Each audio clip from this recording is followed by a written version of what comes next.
दाजु नमस्कार। के छ दाइ खबर? त्यस्तै हो, थाङ्गा सिलाइ गर्दैछु। थाङ्गा सिक्दै हुनुहुन्छ? तपाईँले 25 दिनभित्र कतिको थान्का बनाउन सक्छु जस्तो लागेको छ त? टाइम त लाग्छ नै धेरै कुरा सिक्नलाई, हजुर, तर केही मात्रामा चाहिँ सिक्यो भन्नु पऱ्यो। हजुर, अनि यता रङ बनाउने फ्रेम बनाउनेदेखि त्यो कुराहरू चाहिँ सिक्यो। दाइ अनि यो बजारको व्यवस्था चाहिँ कतिको छ? यसलाई बजार कतिको छ, कतिको बिक्री हुन्छ कि? यो खासै अहिले चाहिँ हामीले चाहिँ यो खासै बिक्रीको लागि भन्दा पनि कसरी सिक्ने र के गर्ने भन्नेपट्टि लागिरहेको छु। तर बजारको भने चाहिँ अब बजार अलि राम्रै बनाउन सक्यो भने राम्रै हुन्छ। जस यो नेपालमा राम्रै यसको मार्केट छ। हजुर, यो कहाँ विदेश पठाउनुहुन्छ कि नेपालमै? यस्तोहरू प्रायः जस्तो अब यो चाइना जापान कता कता जाँदो रहेछ होइन। हजुर हजुर, त्यो अब अर्डर अनुसार हुँदो रहेछ। अर्डर अनुसार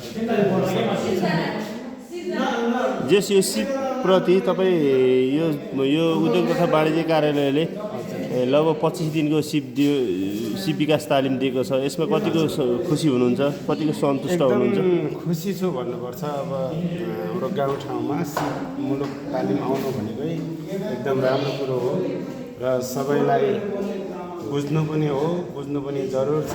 र यो सिप सिकेर त्यत्तिकै खेरो फाल्नु चाहिँ भएन भन्ने चाहिँ मलाई जस्तो लाग्छ।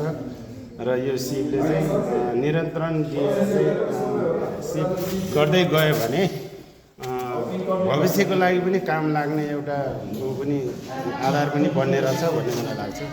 अब के थप केही सिक्नुपर्ने छ दाइ? कार्यालयले केही गर्नुपर्ने छ? अब त्यो कुरा चाहिँ अब धेरै नै छ सिक्नु त। अब मानौँ न, अब कार्यालयहरूबाट अब राम्रै गरी सिक्दै ल्यायो भने एउटा सिप मुलुकको पनि बन्छ होइन, ठाउँ पनि बन्छ र एउटा राम्रो व्यवस्थापन पनि हुन्छ र सबैलाई त्यति दुःख हुँदैन होला जस्तो लाग्छ। सबैले आफैमाथि निर्भर भएर काम गर्न सकिन्छ जस्तो लाग्छ। ल धन्यवाद दाइ। ल राम्रो बनाउनु भएको छ। एकचोटि उठाइदिनु त यो सर्लक्क। यो चाहिँ भर्खर ल यो तपाईँले के बनाउनु भयो दाइ? यो डोलमा ग्रिन तारा। ए डोलमा ग्रिन तारा। ल हस्, धन्यवाद दाइ।